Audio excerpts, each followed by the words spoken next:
বিসমিল্লাহির রহমানির রাহিম। আসসালামু আলাইকুম ওয়া রাহমাতুল্লাহ। আমাদের এই কোম্পানির সবসময়কারই স্বপ্ন অ্যাকচুয়ালি যে আমরা যারা মালয়েশিয়াতে আছি বা আমরা যারা প্রবাসে আছি, আমরা যেন খুব অল্প সময়ে প্রবাস জীবন শেষ করে আমরা যার যার গ্রামে ফিরে যেতে পারি এবং ওইখানে আমরা কিছু করতে পারি, যেখানে আমার ব্যক্তিগত অর্থনীতি আরও শক্তিশালী হবে।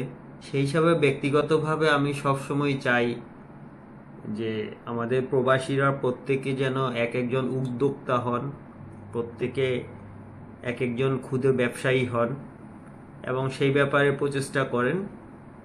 সেই ক্ষেত্রে আমি যতটা পারি ইনশাল্লাহ আপনাদের পাশে থাকার চেষ্টা করব। আলহামদুলিল্লাহ অনেকে দেশে গিয়েছে, টুকটাক উদ্যোক্তা হওয়ার মতো কাজ করে যাচ্ছে এবং আজকে যাকে আমি পরিচয় করে দিতে চাচ্ছি সে হচ্ছে আমাদের চাঁপাইনবাবগঞ্জের একজন, একসময় মালয়েশিয়াতে ছিল, এখন বাংলাদেশে চলে গেছে। তো হঠাৎ করে ওই দিন তার ফেসবুকে দেখলাম যে সে চাঁপাইনবাবগঞ্জ থেকে আম বিক্রি করতে চাচ্ছে এবং সেখানে তার বাংলাদেশের নাম্বারটা দেওয়া ছিল এবং সেখান থেকে আমি তার সাথে যোগাযোগ করি এবং তাকে আমি বললাম যে দেখো, তো আমার এই ফেসবুক পেজের সাথে মোটামুটি আমাদের কোম্পানির সবাই জড়িত, আমাদের কোম্পানির বাহিরে অনেকেও জড়িত। আমি এইখানে কিভাবে ওর বিজনেসকে প্রমোট করতে চাচ্ছি সেটা হচ্ছে, আপনারা যারা মালয়েশিয়াতে আছেন, আপনারা যদি চান যে আপনার ফ্যামিলির কারো বাসায় আম পাঠাইতে, অথবা আপনার পরিচিত কারো বাসায় আম পাঠাইতে, অথবা কাউকে আপনি সারপ্রাইজ দেওয়ার জন্য আম গিফট হিসাবে পাঠাতে, তাইলে আমি সেই কাজটা করতে পারবো। এখানে আমি নিচে আমার ব্যক্তিগত অ্যাকাউন্ট নাম্বার, আমার ফোন নাম্বার আমি দিয়ে দেব। তো 10 কেজি আম বাংলাদেশের যে কোনো ঠিকানায় মালয়েশিয়ান রিঙ্গিটের দাম পড়বে 45 রিঙ্গিট। আপনারা আমার অ্যাকাউন্টে টাকাটা ট্রান্সফার করে যার ঠিকানায় যাবে তার নাম, তার ফোন নাম্বার, তার ঠিকানা, জেলা, থানা বিস্তারিত আমাকে দিয়ে দিবেন।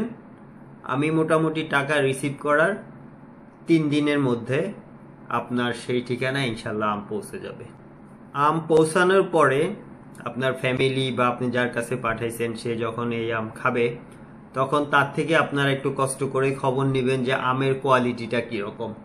কারণ আপনাদের মন্তব্য অথবা আপনাদের যে ফিডব্যাক, এটা ওর বিজনেসকে পরবর্তীতে আরও সফল করতে সাহায্য করবে। তো সেই ক্ষেত্রে যেই যেই অসুবিধাগুলো, যেই যেই সমস্যাগুলো, যেই যেই অভিযোগগুলো, ওগুলা যদি আপনারা আমার কাছে ফিডব্যাক দেন, হইতে পারে আমার এই ভিডিওর নিচে কমেন্টস করে, অথবা হইতে পারে হোয়াটসঅ্যাপ নাম্বারে, তাহলে আমরা সেই অভিযোগগুলোকে যথাযথভাবে বিবেচনায় নিয়ে চেষ্টা করব যে আমাদের এই সার্ভিসের মান আরো উন্নত করার জন্য।